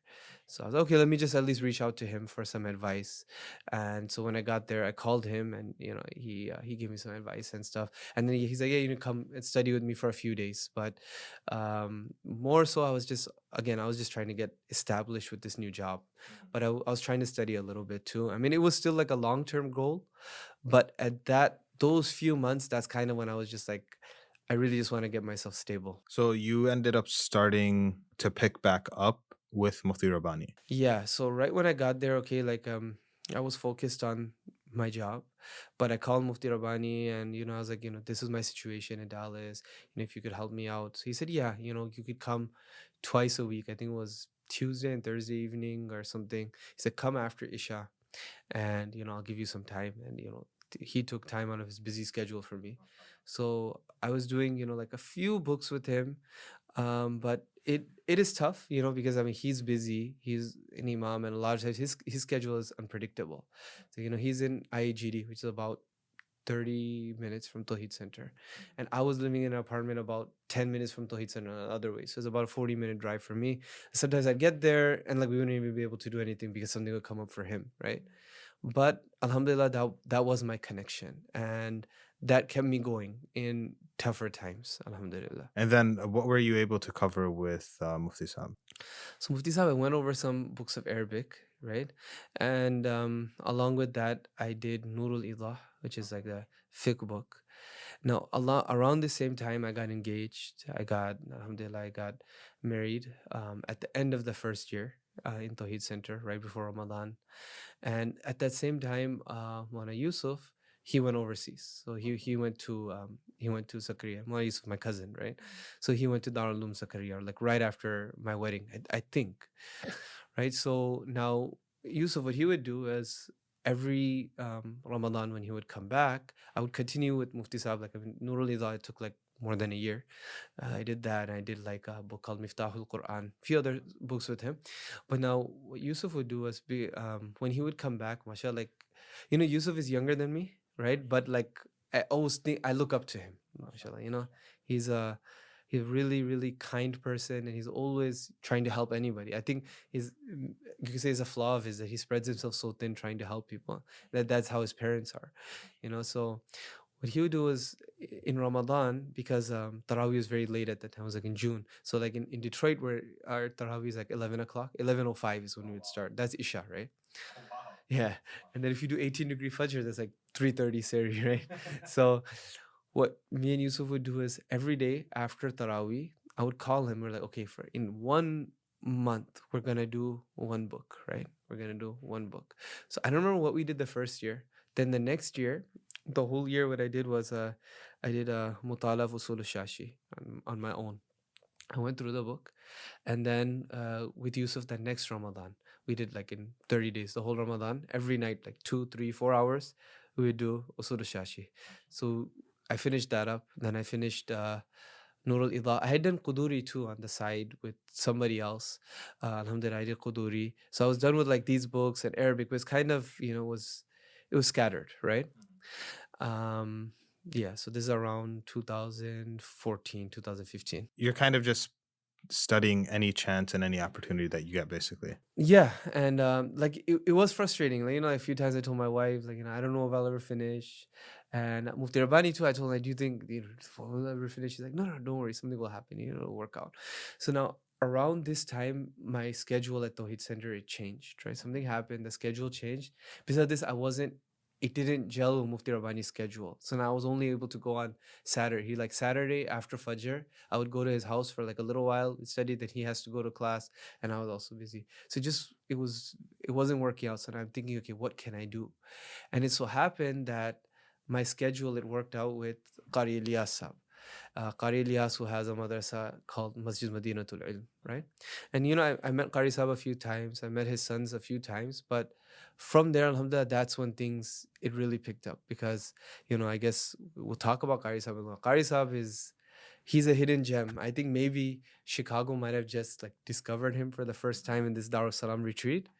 But Qari Sahab he's amazing scholar of the highest caliber, and I think this is 53rd or 54th year of teaching, right? So at this time, first I asked Mufti Rabbani for his blessing, and Mufti Sahab is like, my parents are my parents. Nobody could do more for me than they did. But after my parents is Mufti Rabbani Sahab. Like he treats me like a friend, but is like a father figure, And then there's Qari Ilyas Sahab. So I asked for his blessing. He said, of course, go, and because it's working out with your schedule, you could be there full time with Qari Ilyas. And the way that it was, like, the class is not all day, right? It's from the morning time until like 11 o'clock or so. And the way that our Hifz classes were in Tawheed Center was academics would be first. So I'd be able to make it to class after, doing class with Qari Ilyas. He's like, yeah, just go ahead and enroll there, and, that'll be better for you. And so this is 2015 after Ramadan. That's when, I talked with Qari Ilyas a little bit before Ramadan. After Ramadan, I started over there. So he tested me and he put me in fourth year. So based on, whatever I had done and whatever, right, Arabic and stuff like that, he said, you're in fourth year. So we did Nur al-Anwar, Jalalain, Hidayah, Shara Jami, which I think most madaris they don't do it, but because Qari Sahib's been teaching so long, that was a standard back in his day. So Shara Jami and Maqamat and few other books I did it that year. Okay, mashallah. So you're going in the mornings to Qari Ilyas Sahib, Yeah. and then in the evening or afternoon you're teaching, right? And then, I mean, how much time are you spending studying? Yeah, so and around that time, I had my son was born too, the oldest. So it was tough. Like, I mean, I would wake up in the morning, first thing in the morning after Fajr, go to Qari Sahib's, right? And directly from there, I have to come to Tawheed Center for class. I would do class. I had to do maktab then too. So from I would do his class. I would do maktab. Get done around 7 o'clock, right? And then, sometimes namaz. Sometimes I had some other responsibilities like adult tajweed and this and that. So basically, I would get done around 8 o'clock if I didn't have to lead namaz, right? Then I get home and I don't know. I would start studying like 8 o'clock, 9 o'clock, 10 o'clock, whatever I could do. And in between classes or when kids aren't reading, I would just look at the book, try to do things. It was very sporadic and there wasn't a lot of sleep, but alhamdulillah, things were moving. Alhamdulillah. Mashallah. And then the subsequent year, the following year, you're you continue at Masjid Madinatul Ilm, and does that schedule continue for the rest of the remainder of your studies? It did. There were, like a few changes that happened. So Madinatul Ilm always, they accommodated me. So there's just me and I had one other classmate, Mufti Abu Ubaidah, who just finished Ifta with Mufti Abrar. Right, so we're classmates. So he always accommodated me. Qari Ilyas and his sons, Qari Noman, Qari Ammar, they always accommodated. So they would move things up a little bit or move it back a little bit. And then, the people I worked with in Tawheed Center. So alhamdulillah, like, the board is always receptive. But at the same time, like, I never changed my schedule with them. But Maulana Ihsan, who's, the imam, and Maulana Amin, who teaches his, they always helped me out a little bit. So like we'd always be able to work things out. So alhamdulillah, like we were able to maintain things. Alhamdulillah. Okay, mashallah. So can you tell us about Qari Ilyas? I know a little bit about him, but I probably don't know as much as you, obviously. Yeah, so Qari Ilyas, he's Shaykhul Hadith, Qari, Qadi, and subhanallah, he graduated from Alim course in 1969 in Faisalabad, right? 1969. Since then, he's been teaching nonstop, right? And in Pakistan, like, people don't realize he's very big. Like in Faisalabad, he was like one of the major ulama there, senior ulama. It's like if any time, and along with that, he was a great qari. So anytime, a president of Pakistan would come, Qari Sahib would be the one that would recite. Well, Qari Abdul Basit, Qari Sahib was instrumental in inviting him to Pakistan the first time. And if you go, you'll find a clip when Qari Abdul Basit is there, Qari Ilyas is introducing him, right? This is like from way back, like 1970s, right? He's involved in the Khatm Nubuwat movement over there, right? Along with that, when General Zia was in Pakistan, he was trying to train people to be qadis. I don't really know about Pakistani politics, but something like, I think they were trying to make Sharia law or something like that. So they needed qadis. So in the entire Pakistan, everybody applied. There's an exam. Only 100 people were selected. Out of these 100, they had to take like another exam, like 30 or 40. They were sent to Medina to study there for whatever, several months there. And out of them, like less than half passed. Qari Sahib, he passed with that. So he's like a qadi as well, right? And along with that, he's been teaching alim course. So like he's teaching very high level books too. Like he started out with his teachers. But even when he was studying, he was such a good student that so he was from Faisalabad. He studied in Ashraful Madaris, is what it's called, I believe. And in the fourth year, he went to Jamia Ashrafia Lahore to study Tajweed. And at that time, big scholars like Maulana Idris Khandelvi was there, rahimahullah, and Maulana, I think, Rasul Khan, who was Maulana Idris's teacher, Mufti Shafi's teacher. Very, senior personalities were there. So Qari Sahib, his dream was to go back there for Dora. But what happened is, because he was such a good student, in his madrasa there was not Dora. They decided to start Dora the year that he was going to go into Dora. But they knew that he was going to go to Ashrafia, right? Or he wanted to go to Jamia Ashrafia in Lahore. So they didn't say anything to him, but like they would make comments like, the person that we're starting Dora for isn't even going to be here and stuff. And he said at that time, it felt really bad to him. He said, how could I leave my asatiza, right?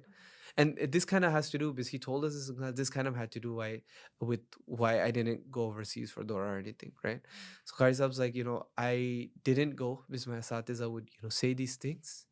And like I felt like, how could I, they did all of this hard work, how am I not going to do Dora with them? And he's like, I might not have gotten, studied in the bigger place with the bigger scholars, but there's so much benefit for me because I got so much du'as and tawajjuh from my teachers. And immediately what they did is like they appointed him as a teacher, right? And then subhanAllah, like a conflict arose with the management and the teachers. Qari Sahib's teachers, they all told him, we all need to leave. We want, no, while he was there, first of all, he became the principal of the madrasa while his teachers were still there, right? And they encouraged him to take that position. After that, when this conflict arose, Qari Sahib, he left, and along with teaching, he's doing imamat too in a different masjid that he's been doing imamat since the 60s. So along with that, like now he moves to this other madrasa. They told him, his teachers said, start a new madrasa, we're all coming with you, right?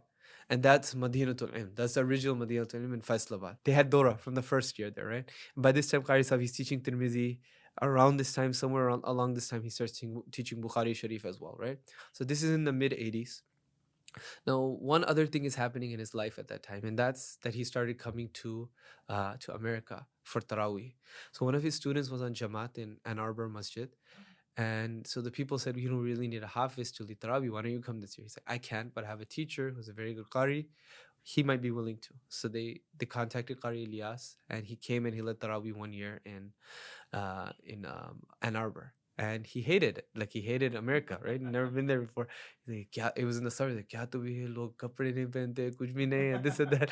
So he's like, he had full intention to never come back, right? He even told the president that I'm not gonna come back to next year. Find someone else. So the president told him, don't say anything now. Maybe you might want to next year. So Qari Sahib, he went back and he did Eid in Medina. So they finished on the 27th. He left immediately. He did Eid in Medina. There, he met somebody he knew from Pakistan, and they introduced him to one of Hazrat Thanvi Rahimullah's khulafa. The name is, it's not, it's slipping my mind, but he was the one who's always known for crying a lot. So I mean, I'm sure Mala Tamim, he'll know who it is. So anyway, what happened was, he mentioned to this Khalifa of Hazrat Thanvi that he just came from America. He led Taraweeh. So they began to talk, and Qari was like, I hate it. I'm never going back. He's like, no, jana hi hai. You have to go back. Qari was like, no, I don't have to go. So he said he went back to Faisalabad, but he's like, when it got near Ramadan, he's like, that something came in his heart, like I have to go back, right? And so he contacted the people in Ann Arbor. They flew him out. And so he's been coming every year. Now, I don't know all the details, but around 2004, 2005, they asked, Qari Sahib, can you please come and establish a madrasa here? There's a need. Because you have this big madrasa in Faisalabad, but Qari Sahib, I think he has 7 sons, all Hafiz Alim. His children are elder now, some of them. So, one of them can run the madrasa here. Why don't you come here? And, imagine this is somebody who has like a whole career, like in their 50s, right? And you're established, you're reaching your elder age in life, now to come here and start like a whole new life. But he did istikhara and he came, right? He came with his wife and 2 of his sons, Qari Noman and Qari Ammar. They were in Dora, so he's like, okay, I'm gonna do Dora here this year. So he brought them, and he came here, and now this Sheikh al Hadith, he has to teach his class, right? So he's teaching his class, and he's teaching all of the books of Dora to his sons, and there's one other person, Maulana Mateen Paracha, that joined them as well. So he taught them, and so he's doing his class as well, and now he's also established like alim course. So he starts with a group of a few students. He starts them from the very beginning, right? One of his students, Mufti Qasim, he just got back from Darul Uloom Karachi. He did his with Qari Sahib. Qari Sahib, in all these years, he was always teaching alim course. So in this 2-3 years that he's teaching hifz, there's 2 students that finished with him. One of them, Mufti Qasim. So Qari Sahib, like, really talked to his parents, and he needs to become an alim and stuff. So they said okay, and so Qari Sahib would began to teach him, and Mufti Abdullah Mahmoodi, who's the Imam of Ann Arbor Masjid now. So they started with Qari Sahib, and I might be getting the dates messed up because I wasn't there. They would know better. But he started to teach them, and he got them all the way to Dora. So that's like the first class from beginning to end that finished with him. Around that time, Mufti Abu Ubaidah started with him as well, somewhere concurrently. Now Qari Sahib's sons are teaching Hifz, and they're teaching Alim course as well with him. And so Mufti Abu Ubaidah, when he finished, that would have been the second complete class. And I joined in 4th year, right? There's somebody else. I think there are a few people here and there with Mufti Abu Ubaidah, but they left. Abu Ubaidah, he saw it through. And alhamdulillah, like, I joined in 4th year. So yeah, Qari Sahib, he made all this, sacrifice and qurbani. And he's in his like 50-30 year of teaching. So it's not like, me or somebody young that's just teaching for the first time. Qari Sahib is like a seasoned teacher who had been teaching senior ulama in Pakistan for 20-30 years before he came here, right? And so I was very privileged and honored to be able to benefit from him, right? And so when I got there, I'm thinking in my mind, okay, like, alhamdulillah, now working, married, have kids, and I've saved up, alhamdulillah. So I'm thinking, okay, the last year I'm gonna go to, I'm close with Maulana Abdul Rahim Limbada Sahib from Darul Uloom Buri. He's come to my masjid a few times. I'm in touch with him. Always really wanted to go and study with him. Or Maulana Yusuf was in Darul Uloom Zakaria. Always hear things about that. So I'm like, I'm gonna go. But when I got there with Qari Sahib, like the first few weeks, I'm like, I'm not gonna go anywhere, right? Like, subhanallah, is just so much love and so much that. And then he mentioned the story about his teachers and stuff, like, I can't I can't yeah, I can't go anywhere after that. But like, there's been so much benefit because anybody that's graduated with him in America, mashallah, like, they're doing a lot of work, at least locally in the Detroit area. So you have Mufti Abdullah, who's the Imam in Ann Arbor. You have Mufti Qasim, who just came back, Mufti Abu Ubaidah, and myself, alhamdulillah, we're all serving large communities. And inshallah, Allah accept his du'as and work. And when you're in that small environment, like, it's just like a one-on-one or one-on-two, you know that you're getting Qari Sahib's du'as. Like, he knows who you are, right? MashaAllah. There's a personal touch to it. Yeah, definitely. MashaAllah. So how was it going into your final year of studies? Studying from a man who's been teaching for over 30 years, teaching hadith. So it was amazing. That's something I'll never forget that year. The year it started off on, like, I mean, there are other challenges that happen. Like, one is like right towards the end of Mishkat year, my daughter was born. So you're moving from one kid to 2 kids. That's its own challenge. And now after Ramadan, we were gonna do the Iftitah Bukhari. It was a big program, and in my mind, like, my biggest goal was that I'm not gonna miss any hadith in Dora, right? That's my thing. I'm not gonna miss any hadith in any book. But, that's one thing that I found in life, right? You don't have to be the best, but if you're just consistent and you just say, like, you just have to show up, right? Like, because I mean, my schedule was hectic, and kids and work and sleep. There'd be times like we're sitting in front of Qari Sahib, and like, I'd doze off in class, right? I'm not talking about the Dora year, I'm talking about the other year, right? I would doze off in class. Qari Sahib might make a comment, or he might say, like, oh, looks like you didn't study yesterday or whatever. But I was like, yeah, that's fine. You have the right to say whatever you want to say. I have no problem with that. But yeah, alhamdulillah, I'm here, right? I'm here. And when you come day after day after day, the teachers also, they begin to consider you. But this year it started out on a bad note because I was in Chicago, and it was me and Wana Yusuf. We were together, and a drunk driver hit me, right? Like, so I was supposed to come to for this Iftitah Bukhari. Now, like the night before or 2 days before, I get hit by a drunk driver, and I had to drive my parents' car to Detroit for whatever reason. I think they were coming for a wedding, and I don't know why they told me to drive up the car because there's some stuff that they wanted to take to Detroit as a van. This car gets hit and it gets totaled, right? Now I think I got a concussion or something because my head hit the steering wheel. But then, like, I thought, yeah, I'm fine, whatever. I'm like a bit woozy, but I'm like, fine. I didn't go to the hospital or anything like that, right? So this is on the drunk driver. He ran the red light. So this is on Friday night, Saturday night, whatever. Now I'm thinking, man, I got to get back to Detroit because of this Khatm Bukhari, right? Or Iftitah Bukhari. I got to get back. And so, after this crash, Mona Yusuf's parents, they come and pick me up. We stay at their house, for like a day, and we're like, I was like, I gotta go. So I'm like, I'm gonna rent a car. I gotta get back, right? So it's me, wife, son, and daughter, and yeah, I gotta rent a car. Now, because of this wedding, I don't even remember whose it was, but because of this family wedding, Yusuf's parents are gonna come too.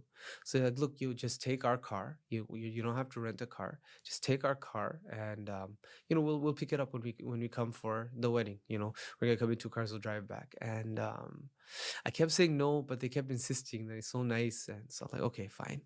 So I guess I'm still woozy or whatever, and we're driving back. This is the very next day. I got in crashed last night, and we're on, I think it's 94, and yeah, like the traffic's going. All of a sudden, traffic stops, and I rear-ended a car. Right, it was like a bad crash, right? And so like the airbags came out. It was a very bad crash. If you saw the car, you'd be like, how did they get out of there, right? Allah. So now there's yeah, the car is total, and that's what I'm panicking because it's somebody else's car, right? And now I'm panicking because ambulances are coming and everything, and my wife has to go in the ambulance, and because they have to take my kids to the hospital as well, they have to go to a children's hospital. So now my wife is there, I gotta go with my kids, right? And now at the same time thinking, what happened with my somebody else's car? I'm panicking, and it was a bad crash, so we had to stay in Chicago for like 2-3 days, and my parents came after that too. And yeah, and Mona Yusuf's dad, like, he didn't say anything, like throughout his whole life. He let me stay at his house for 2 years, not just me, his whole family earlier, right? When I did his, we would not be able to do his without him. And that's for your in-laws, that's not, it's not like even like your blood relation. It's not easy. He did that. And then after this crash, he didn't say a word to me. When I called him and said, this is what happened, he's like, I think you're joking. No, I'm dead serious. And he didn't say a word about it. Nothing. Just wanted to see that I was okay. So after that, my parents came. After a few days, we rented a car and we came to Detroit. I missed the first Hadith of Bukhari, right? I missed it. And so, class starts, whatever. I asked Qari Sahib, can I read the first Hadith to you again? He said, yes, you can. And after that, Alhamdulillah, that crash, it didn't mess me up. It was like 2 days in a row. So I was like dizzy and stuff for like a week. But Alhamdulillah, I get back to things. My wife, she had, a lot of pain for some time after the crash. Alhamdulillah, my kids were okay. But and then I get back to work. I mean, like, they're very accommodating. Like, I took some time off from Tawheed Center, a week or two, and then I'm going to class every day. Alhamdulillah, finally I start getting in the flow of things. Now Allah's qudrah, like his will, whatever, however it happened, is like Mufti Abu Ubaidah, he got very sick that year, right? Allah Ta'ala protect him. Allah subhanahu wa ta'ala always keep him, in siha and afiyah. He's like a great guy. But for whatever reason, he missed, like a significant amount of time that year. So now, from going for like 2 people, 1 on 2, it's just me and Qari Sahib. And now that's more pressure on me. Like, I'm not gonna miss any day, right? But I remember like those days when I used to wake up, like, I'm like a heavy sleeper. Like, I don't sleep a lot, but when I sleep, it's like heavy. It's always hard for you to wake up. But I used to wake up like almost like jumping out of bed. Like, I was so like motivated. I was so excited. I get to go and I get to read hadith. And Maulana Ihsan, he told me, like, don't worry about the days you have Fajr. I'll take Fajr, right? And Maulana Ihsan, he's somebody, maybe you should interview him if you get a chance. He's a really, really, really kind guy, and he's quiet. So sometimes he doesn't get the credit he deserves. It's like a really, really great person. Maybe I'll talk about him at the end. But anyway, so he used to lead Fajr. I used to go to Madinatul Ilm. I used to do Fajr there, and we used to start class after that. First we do Tirmizi with Qari Ammar, and then after that we'd start Qari Ilyas's classes. And so it would just be me. for many days. Mufti Ubaida would come and go, but he missed a lot of days just because of his sickness, right? So yeah, I mean, I won't forget those days. And I remember like just that craze that, like, I don't want to miss any hadith. So like one day I had some car problems, so like I went on Turo, I rented a car, I got to class, right? So alhamdulillah, I was able to make it. Now the one day my sister got married at that time, that year. So now my wife and my kids, they went to Atlanta to help with the prep for the wedding. I just came like the day of the wedding, right? Because of that. Um, there's that I didn't want to miss any hadith. My parents, my sister, everybody, they're really understanding of that. So alhamdulillah, I come back. Now my sister's walima was in Chicago. Again, like I didn't want to miss class. So I'm like, okay, now what do I do? Like, so what I did was, okay, I did class. I booked a flight from Chicago to Detroit, from Detroit to Chicago right after class. So alhamdulillah, like I did class. I flew to Chicago for the walima. The walima was Friday night. Saturday morning we have class. So I booked like a 6 a.m. flight from Chicago to Detroit, hoping that I'll get to class in time so I won't miss anything. And Qari Sahib used to always tell us too, he never missed any hadith in Dora except for 2 or 3 hadiths, because somebody told him the class was canceled and it ended up not being canceled. So he always had that regret. So I don't want to miss anything. So now what happens is our flight gets delayed and I'm like heartbroken. I'm like, man, like we're at the airport at 6 a.m. If everything went according to plan, I would have made it. The class gets canceled. But no, when I called Qari Saab, and Mufti Abu Ubaidah was there that day. He told me that, Qari Saab said, what, we're just gonna cancel class, so he doesn't have to miss class today. So I mean, that was like the only day that I potentially would have missed, and then after that, alhamdulillah, yeah, we got through the end of the year. Alhamdulillah. How was your graduation or reciting of the final hadith? It was, very exciting. I was like very nervous. Like now, because doing imamat and talks and stuff all these years, public speaking doesn't make me nervous, right? Even right now is a conversation, so I might be stuttering or whatever. But when I talk, alhamdulillah, like it's, alhamdulillah, like I don't have any problem doing it. But that day I had like butterflies. I was so nervous. Yes, we read the last hadith. I read it with like all the names in the sanad to Imam Bukhari. And then Mufti Abu Ubaidah also read the last hadith as well. And yeah, it was very exciting and like a really memorable day. Now Mufti Rabbani wasn't able to make it, right, because he was in Chicago for something, but he was so genuinely happy. Like from Chicago, when he came back, he came directly to my house. Right, he came to my house, and I think it was a sacred learning retreat that weekend. I think that's what it was. So a lot of other people were with him. They all came to my house, and he was just really, really happy for me too. Yeah. So you graduated top 2 of your class. Oh yeah. You also studied additionally in the sense where, was it with Qari Ilyas that you studied the qira'at? No, it wasn't with Qari Sahib. It was actually my sister-in-law, meaning my wife's sister-in-law, right? Meaning her brother's wife. She was doing Tajweed and Qiraat with Sheikh Usman Khan from Critical Loyalty. So she told me that, like she told my wife, you should look into it. You should tell your husband to look into it and stuff. It's good. So in Dora year, actually in the Mishkat year, that's when I did Hafs with him. It was on the phone, and there are other classes and stuff, and you'd recite on the phone every week. And then the second year we did Qiraat as well, like Ashara Qiraat, Sughra, and the year after that we do Kubra as well. And also you completed your ifta recently as well, right? Yeah, so the qira'at, when I did that, that was really just for me. That was in the sense that, as I'm teaching Quran, reading Quran, I was just interested. And Mawlana Yusuf, like, he was exposed to it a lot in Zakaria, so he used to always tell us about it. And so I was excited. I just wanted to learn for myself. Now, after I finished Dora with Qari Sahib, for 1 year, like I was just, trying to figure out what to do. I really always wanted to do ifta as well, but there was no opportunity. And now, finally, I finished Dora. I feel that I'm in a good place at work, alhamdulillah, and my kids and everything, everything, mashallah, it's good, and like we had moved into a house, we're renting a house, and everything's good. Like I didn't want to uproot my family and have to deal with anything, so I'm like, okay, let me just figure out what I'm doing. So the first year, I started a few different projects. Qari Sahib wanted me to come and teach on the weekends, which I still do, start some classes for like young professionals and stuff like that. So I was doing that with Qari Ilyas. I started doing tafsir weekly in my masjid. If you want, I'll send you the link. I have the audio recordings for that, alhamdulillah. So that's been going on now for like 3-4 years. So that first year I didn't do iftar or anything. Now Mufti Abu Ubaidah, he came to IIE. I would get feedback from him and advice from him. And I was looking for programs where maybe it was a little bit like part-time or flexible or remote or whatever.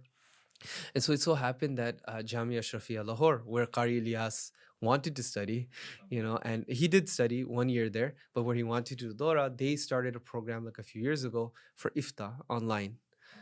Okay, and so I got Mufti Abu Ubaidah's advice, I got Mufti Rabbani Saab's advice, Qari Ilyas's advice. They're like, go ahead and do it. Now, one thing Qari Saab told me, Mufti Rabbani Saab, they told me, they're like, you're in a good position right now. Meaning, like, the goal is to do khidmah of a community, right? So don't jeopardize that. You've achieved one goal, right? While you're doing alim course, you're already kind of doing that, right? So and if you're sad, you don't want to mess up. So don't leave. Try to see whatever you want to do. Try to do it while maintaining your job and work and everything. So I was like, okay. So this opportunity, it arose, and after making washura, like I contacted them, and they said, okay, send your certificate for alim course, and alhamdulillah, I was accepted. Now this was I started 2019. It's 2 years. So it's challenging in the sense that it's based on Pakistan time. So it's like 9 a.m. or 8 a.m. Pakistan time, which is midnight Eastern. So we have class every day from there students from, I was a student from America this year, in my year, and then there was few students from the UK, and there's some students from Australia. Right, so they wouldn't take Pakistani students. They're like only international students that may not be able to do iftar full time and go and sacrifice those 2 years in the Darul Iftar. Like they started it for students like that. So I had a few classmates from the UK, some from Australia, and then myself from America. Now this year there's a lot more students. There's like 20 students or so this year, and then there's quite a few from America and Canada this year. But my years, I was only American. So now it's midnight every night, and then in daylight savings, I mean in standard time in winter, it's like 11 p.m. So we'd have class for 1 hour where we'd go over like a book and stuff like that, and then he'd assign a question to us daily. So we have to work the whole day. We have 24 hours to do the question, and we would discuss it amongst ourselves, everything. And in class, by class time we have to submit this question to him, and he'd look at it. Our teacher was Mufti Asad Khan. He would give us feedback and everything. So this went on for 2 years. So right before Ramadan is when we formally finished, alhamdulillah. Let me ask you this: like, why did you want to do iftar? Like, what kind of motivated you? I just really like I liked fiqh. Fiqh always just interested me, right? And so iftar, I felt from the muftis that I knew, felt it helps you approach problems, break down problems, and it's something that's very relevant because people, always are asking you masail, especially in imamat. People are always asking you things. So I felt that it would be very helpful, very practical, and it's something that I also enjoyed doing. So, mashallah, you were able to take advantage of your time, and it's something that you don't see very often. You studied part-time. You studied full-time with a full-time job. Mashallah. How were you able to balance the structure of work, studies, and family? It's tough, and some things always have to kind of suffer or take a back seat a little bit, right? And the one thing that I tried to never let it affect was the job, right? Because all of this stuff that I'm doing on the side, that's from my end, right? So they've hired me, and they're expecting me to do a certain thing, right? And anything that I'm doing, that's extra, that's from me, right? So that's not concerning them.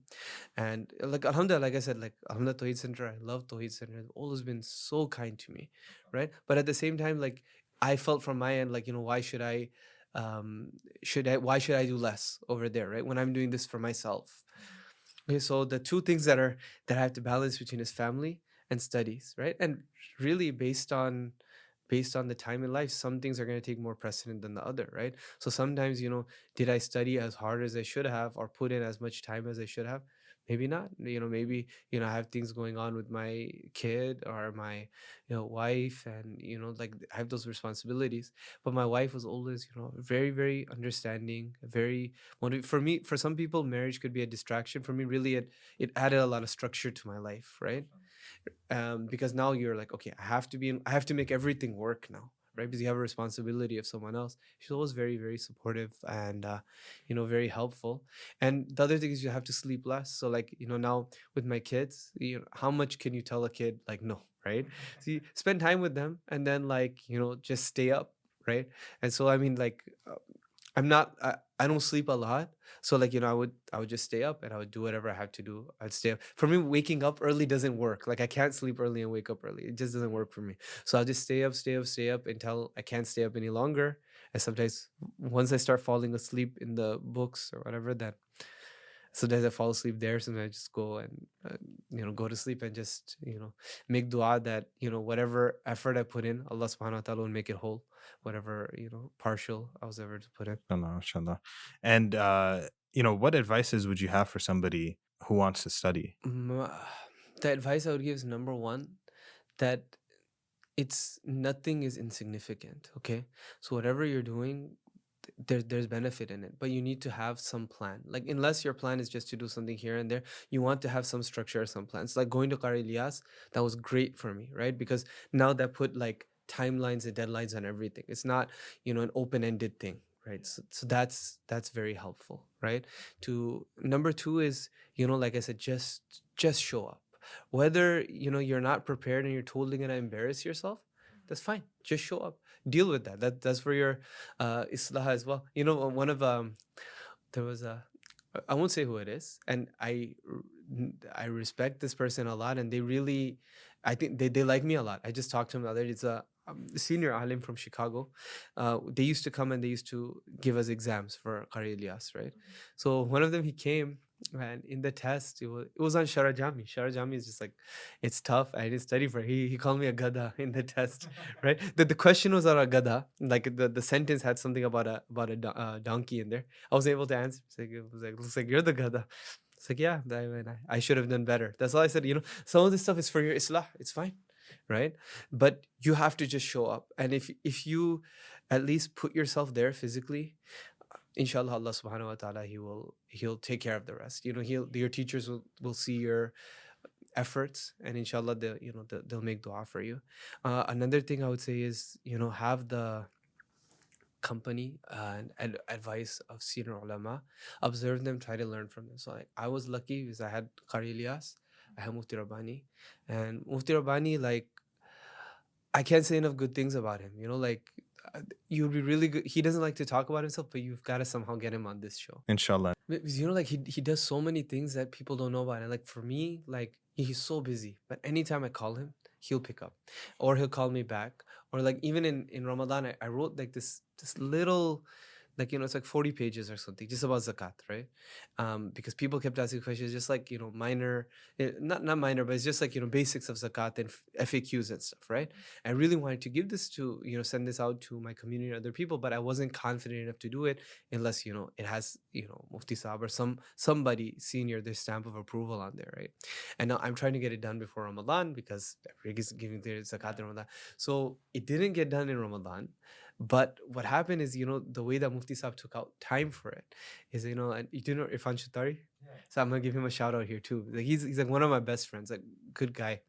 So what happened was Mufti Saab, he kept saying, oh, just send it to me, I'll look at it. So, he didn't get a chance to, that I printed it out. I had somebody print it out and take it to him. Mufti Saab lost the papers. So, how's he ever gonna review this? So, on the last day of Taraweeh, Irfan and me, we went to IGD, right? Wait till Mufti Saab like, just come and get me. We'll go out and eat or something, and we're gonna go through this whole thing. So we picked up Mufti Saab and we go to Dearborn to just get something to eat. Yeah. So like the whole like last night of Ramadan, we're like driving around Dearborn just looking for food, and I'm reading. Mufti Saab like, just start reading. So I've been reading the book. Whatever he felt, something he didn't agree with it or clarify it or whatever, he did it. And so like right before like suhoor time ended, we finished with this. Alhamdulillah. And so like he'll never tell anybody that. But like he sacrificed his whole night, last night of Ramadan, just to help somebody for, a little project that they're working for on the side. And he has 100 stories like this. But I would say, like have the company of it's always good to value, like the people around you, and especially sometimes it's fun when people are your age, and benefit from them a lot. But look, for senior ulamas, if you do have access to them, just get their advice, get their du'as. I think those things, they really help a lot. MashaAllah, MashaAllah. And currently, you are the Imam, you said, going on 9 years strong, MashaAllah, at Tawheed Center, and you're teaching Hifz as well. Has it been strange at all that, once you were a student reciting to your teacher, Mawlana Saad Saab, and now you are now in his position as well, now teaching students? Yeah, it's very strange. And like when I feel it the most is winter time, because I remember in IIE, like I hate the cold, right? I just don't like it. And so like I remember sometimes in class, I would take like my blanket or whatever and like wrap it around me. I would just sit in class like in the morning, and I was just like, man, like, oh, this sucks, right? So I remember that. And at that time, like I had nothing on my mind. I just want to finish his and just, get back to life or whatever. You're just like a kid. And like now in winter, you see like all the kids coming every day to school, and they're wearing their coats the whole day and everything. And I'm like, and then I think about the class, like Qari Usman, they recently, like they had their Hifz graduation. I think it was like 6 months or so ago, right? But like, I was like, man, like we were in class and we never thought we'd be where our teachers were. We just literally just wanted to do Hifz. It's just like a dream. And I, as we talked about why even started doing Hifz and all of that, it's just like, it's just a thing like a kid does. And then you're like, subhanallah, Allah subhanahu wa ta'ala made it so like you're seeing this with, you're seeing other people in your spot. And now it's crazy. It's like, I think back so many times to like, when I was in class, I had no intention of it, like I wanted to, but I never thought that I would do anything else. Okay, I'll just be done with his, and you're done. And now you're seeing people year after year, that are in your spot. It's very strange.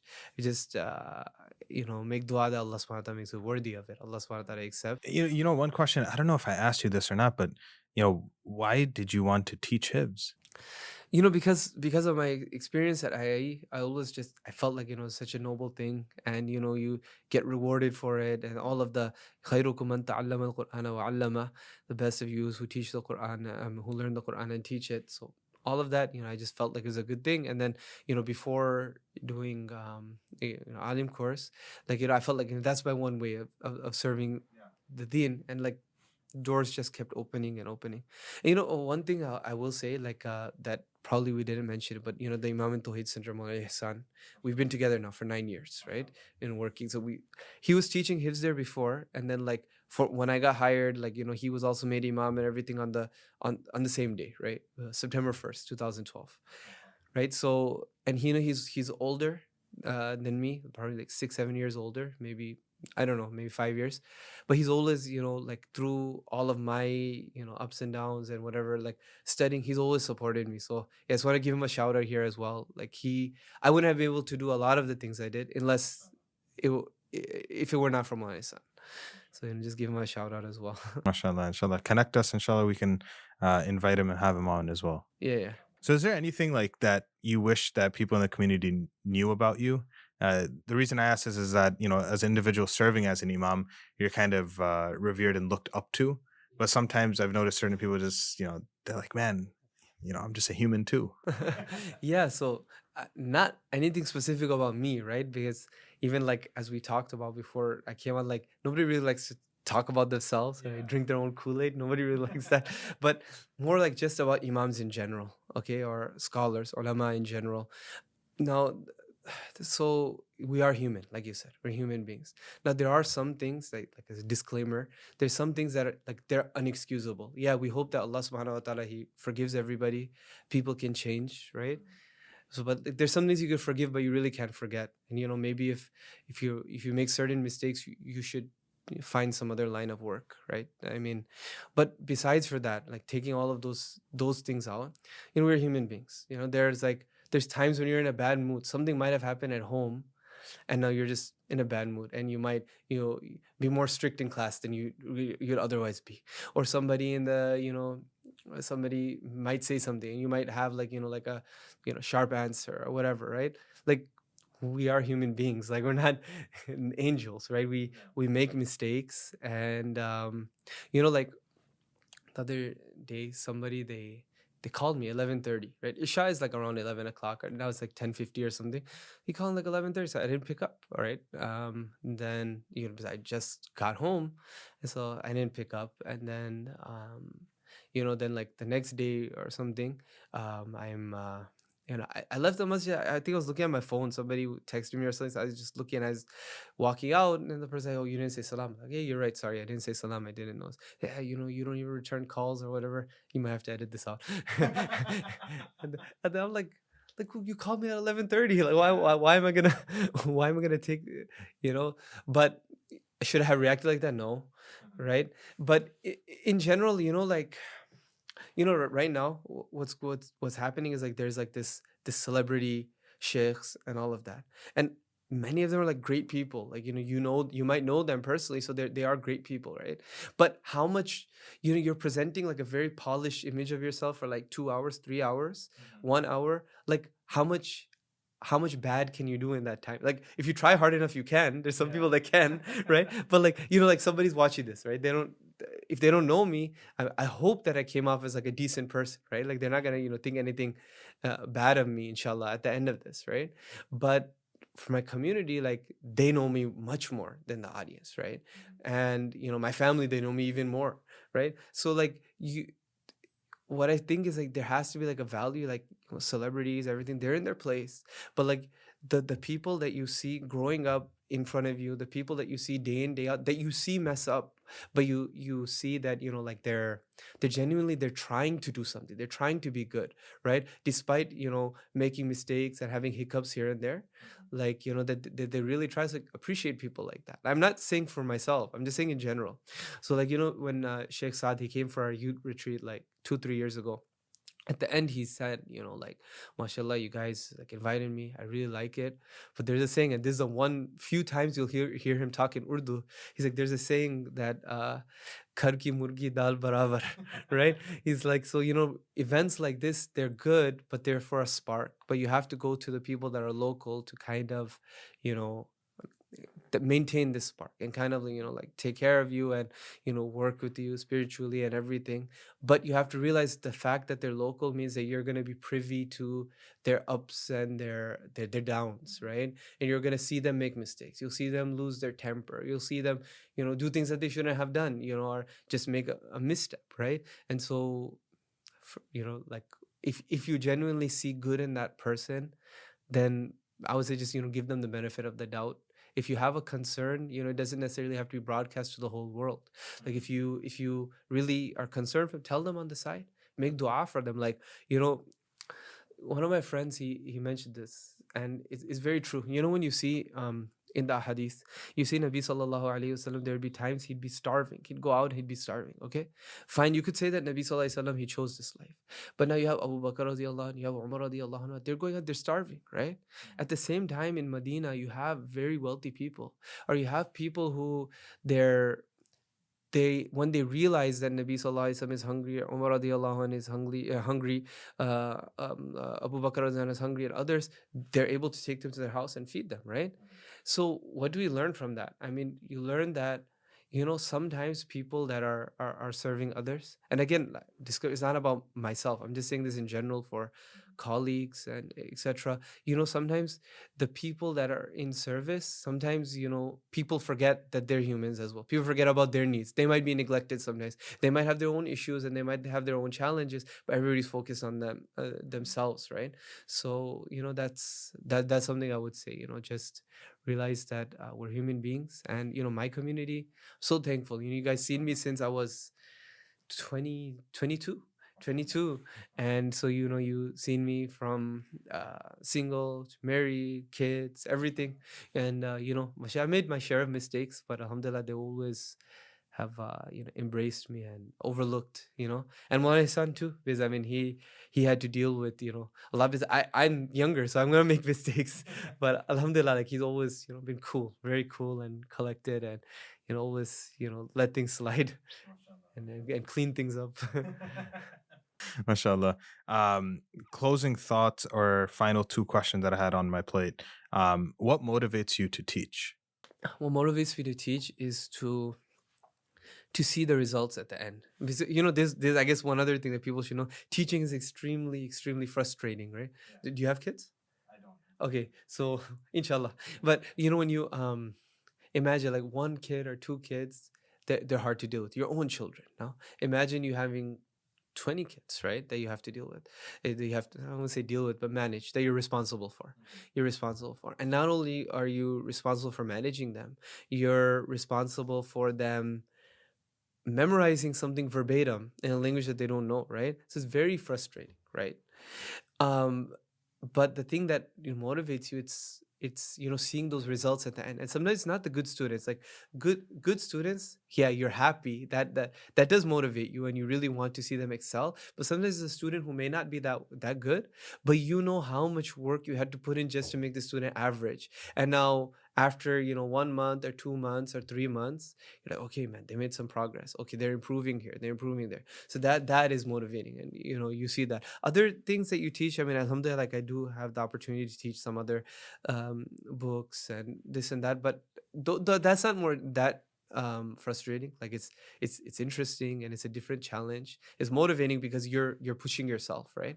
Whereas in teaching Quran, it's a lot of it is it's rewarding at the end, when or not at the end, but those little moments where you see progress. You're like, yeah, I remember where you were, and I know how much I had to put into this, and I know how much you put in, right? And alhamdulillah, you made it. So it feels good to be able to help someone and help them refine themselves and bring out whatever potential they have. Everybody's different, right?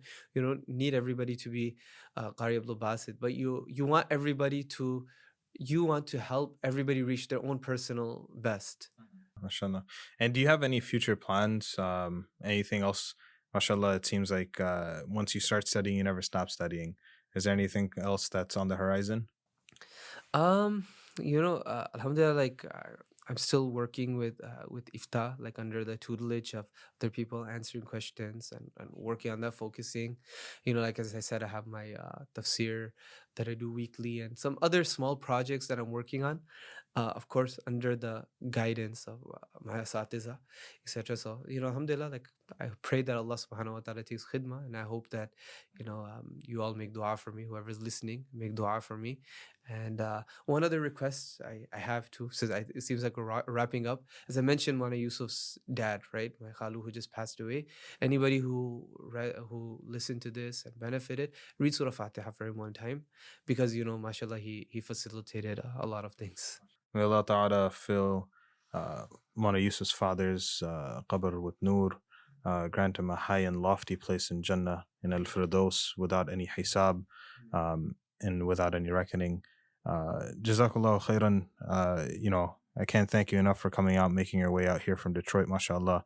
May Allah Ta'ala reward you and bless you in your endeavors, fill it with barakah and afiyah, and may Allah Ta'ala make, anything that you touch, any project that you kind of embark upon, make it easy and make it accepted in Allah's eyes, inshallah. Amin. Thank you so much, and I really enjoyed it, and I'd love to host you too if you ever come to Michigan. I don't have a podcast, but I'll host you. No, inshallah, and none of this would have been possible, mashallah, by Shafi. He's the one who connected us and made everything possible. So may Allah Ta'ala reward him and increase him and his mashallah, his children as well, mashallah. May Allah make them hufad and ulama, inshallah. That's all I have. Inshallah, jazakallah khairan for coming on. I appreciate it. And, inshallah, we'll touch base again. Jazakumullah, man. Wa iyaakum, inshallah. Assalamu alaikum.